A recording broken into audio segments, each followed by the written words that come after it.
Dear students, it's Ms. Bushra Javed, Assistant Professor of English.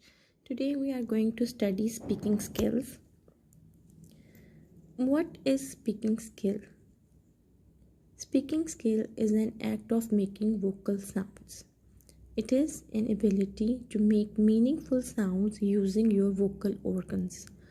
By vocal organs we mean आपके होंठ, your lips, your teeth, your tongue, your palate, your throat and your lungs.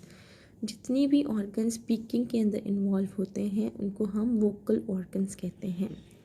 It is also called a communication skill.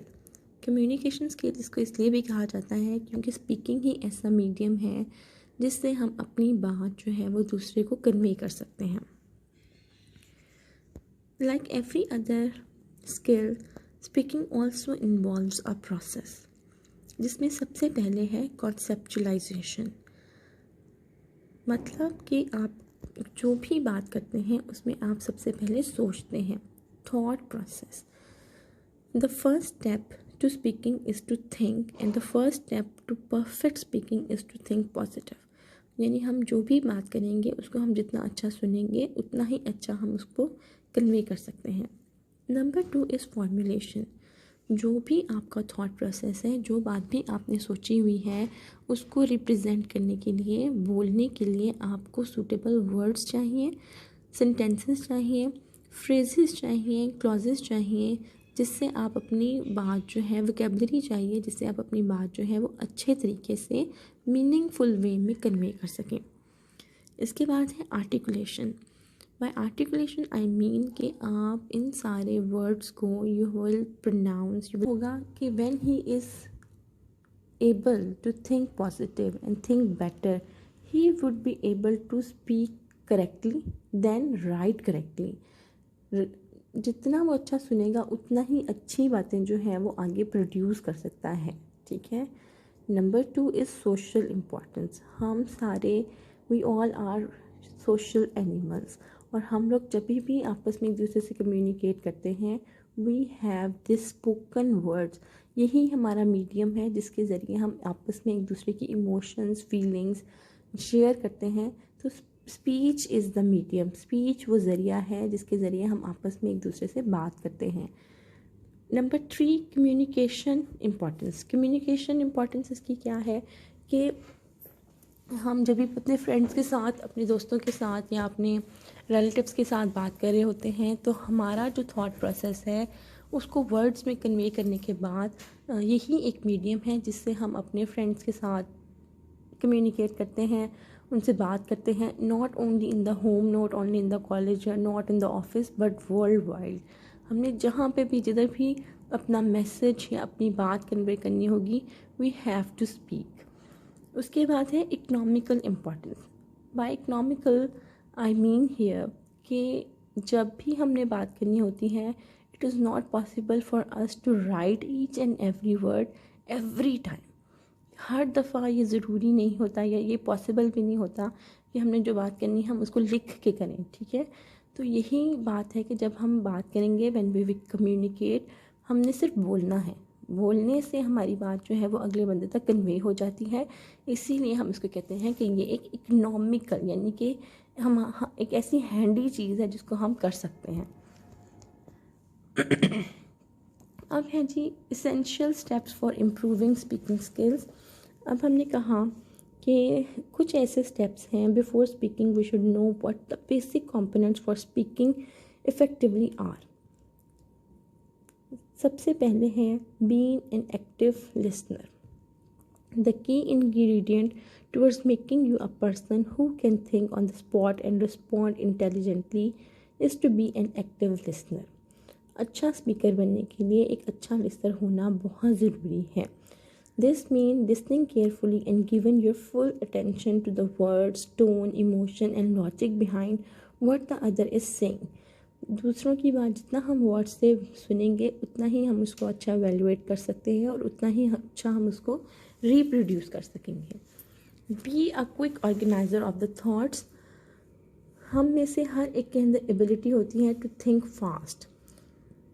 The trick is to adopt some framework or model to structure new information into something coherent that we can respond with. For example, one can break down issues or ideas into past, present and future. हमें अपने mind में एक framework तैयार कर लेना चाहिए जिसके through हम बात कर सकें. उस फ्रेमवर्क में हमें ये स्पेसिफाई कर लेना चाहिए कि हमें बात किस मीडियम में करनी है, पास्ट में, प्रेजेंट में या फ्यूचर में. ठीक है. और हमें ये भी पता होना चाहिए कि जो बात हम कर रहे हैं उसके लिए हमारे पास क्या सही अल्फाज हैं या नहीं हैं. इसके बाद है structure your speech in your mind. जो भी आपकी स्पीच है उसको ऑर्गेनाइज करें, अपने आइडियाज़ और थॉट्स को ऑर्गेनाइज कर लें, एक माइंड मैप बना लें. The basic structure of any speech involves opening, body and conclusion. ठीक है. यानी पहले उसमें कोई कहीं से वो बात शुरू होती है, फिर वो उसका दरमियान आ जाता है और उसके बाद हम उसके कंक्लूजन पे पहुंच जाते हैं. It is very useful in delivering speeches and specially for the speaking in situations such as table topics during meeting or other time when called upon to say some words. ठीक है. जब आपको मतलब आपको कॉल किया जाता है कि आप अपने आइडियाज़ एक्सप्रेस करें, उस टाइम पे आप फ़ौरन ही अपने माइंड में एक मैप बनाएं जिसमें आपको पता हो कि from where you have to start, उसके एंड दरमियान में क्या होना चाहिए और फिर आपने ये बात ख़त्म कैसे करनी है. Number 4 is be prepared and practice. जो कुछ भी आप बोलना चाहते हैं उसके लिए तैयार रहें. ठीक है. और उसकी प्रैक्टिस करें. The more you know what you want to say the better you will get it. First brainstorm the topic of your speech and research it. जो कुछ भी आप पढ़ना चाह रहे हैं, बोलना चाह रहे हैं, उसके ऊपर रिसर्च करें, उस टॉपिक को बार बार पढ़ें. If you need to, write down all the points you want to make and then organize them into an outline. Then practice your speech out loud at least 3 to 5 times. और उसके बाद अपनी speech को आप 2 या 3 दफ़ा ज़ोर से ऊंचा बोलें तो उससे आपकी प्रैक्टिस हो जाएगी बोलने की. Know the audience. The better you know your audience or listener, the easier it will be to connect to them as you speak. जितना अच्छा बेहतर आप अपने ऑडियंस को समझ जाएंगे उतना ही आप उनसे अच्छा कनेक्ट हो सकते हैं. When you are able to make the connection, you will hold their attention. जितना जल्दी आप उनके माइंड रीडर अगर बन सकते हैं, अगर आप उनको देख सकते हैं कि वो आपकी बात किस लेवल पर समझ रहे हैं, उतना ही बेहतर है आपको अपने मैसेज को कन्वे करना. इसके बाद है KISS principle. Pay attention to the old KISS principle, that is keep it short and simple. जो भी बात आप करना चाहते हैं उसको सिंपल रखें और उसको शॉर्ट रखें. Stories can be powerful public tool, especially when they contain at least a hint of humor, but again keep them short or to the point. Shorter messages leave more impression. They are also easier for your audience to remember. इसके बाद है interact with your audience.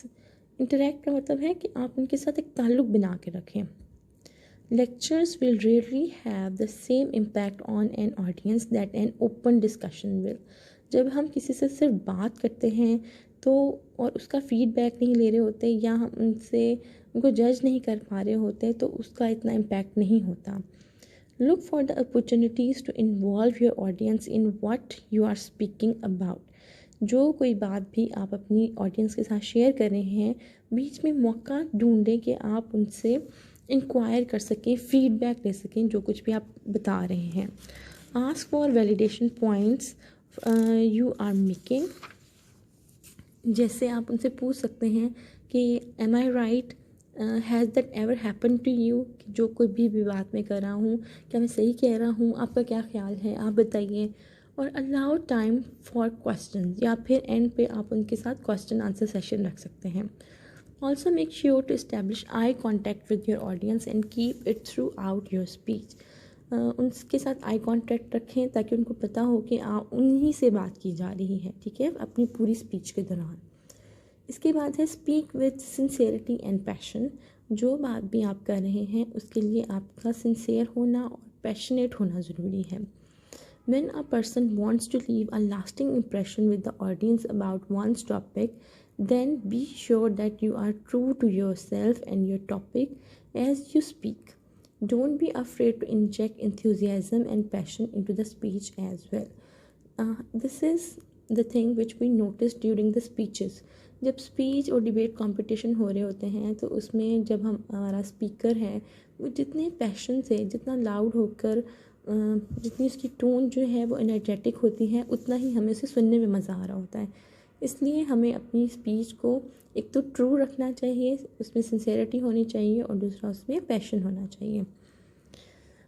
Ending notes. जब भी आप अपनी speech ख़त्म करते हैं उसके एंड पे कोई ऐसा नोट होना चाहिए, कोई ऐसी बात होनी चाहिए जिससे आपकी स्पीच जो है वो मेमोरेबल हो जाए. So always close your speech in a memorable way. Give your audience something to think about as you finish up your speech. Open ended question देकर भी हम अपनी ऑडियंस को इन्वॉल्व कर सकते हैं, उनको थॉट प्रोवोकिंग कर सकते हैं उनकी, कि वो किसी न किसी चीज़ के बारे में सोचें और वो जब घर जाएं तो वो आपकी बात को रिकॉल कर सकें. Certainly it is good idea to summarize your main point one more time. जब भी आप अपनी बात ख़त्म करते हैं उसको एक दफ़ा ब्रीफ करके दोबारा बता दें. But then finish up with an inspiring story or quote, or leave them with a thought provoking question. कोई ना कोई ऐसा क्वेश्चन एंड पे उनको ज़रूर दे दें जो उनके जहन में स्ट्राइक करे, जिसके बारे में वो सोचें. आखिरी है जी फ्लुएंसी. फ्लुएंसी का मतलब ये है कि आप कितने एक्यूरेट हैं, कितने परफेक्ट हैं और कितना स्मूथली आप बात कर रहे हैं. जितना आप स्मूथली बात करेंगे, फ्लुएंट होंगे, उतना ही आपकी बात जो है वो दूसरों पर असर करेगी. The main goal is fluency. Remember that one doesn't have to know many complex grammatical structure to achieve that goal. और उसके लिए ज़रूरी नहीं है कि आपकी स्पीच जो है वो बहुत मुश्किल हो, उसमें बहुत सारे ईडियम्स हों, उसमें बहुत सारे एपिग्राम्स हों. अगर वो सिंपल है और आप उस बात में फ्लुएंट हैं तो it will give its impression. First of all try to speak as fluently as possible, even making some grammar mistake. शुरू में जब आप अपनी स्पीच को रिहर्स कर रहे हैं, जब आपने अपनी बात किसी ज़्यादा बड़ी ऑडियंस पे कन्वे करनी है, तो हमेशा कोशिश करें कि किसी ऐसी जगह पे बैठ कर प्रैक्टिस करें जहाँ पे आप सारे अल्फाज बार बार बग़ैर अटके जो हैं वो कर सकें. उसके बाद क्या करें, then after making one speaking fluent, जब आपकी स्पीकिंग फ्लुएंट हो जाए उसके बाद फोकस ऑन ग्रामेटिकल एस्पेक्ट. फिर आप ग्रामेटिकल एस्पेक्ट की तरफ देखें and improve them. So this was your speaking skill. अभी हम इसके अंदर और चीज़ें पढ़ेंगे, लेकिन आज का लेक्चर हम यहीं पे ही ख़त्म करते हैं, जिसमें हमने पढ़ लिया. आज के लेक्चर में हमने 3 चीज़ें पढ़ी हैं.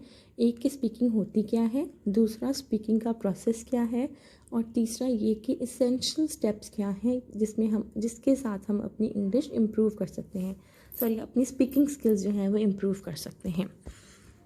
So thank you for watching.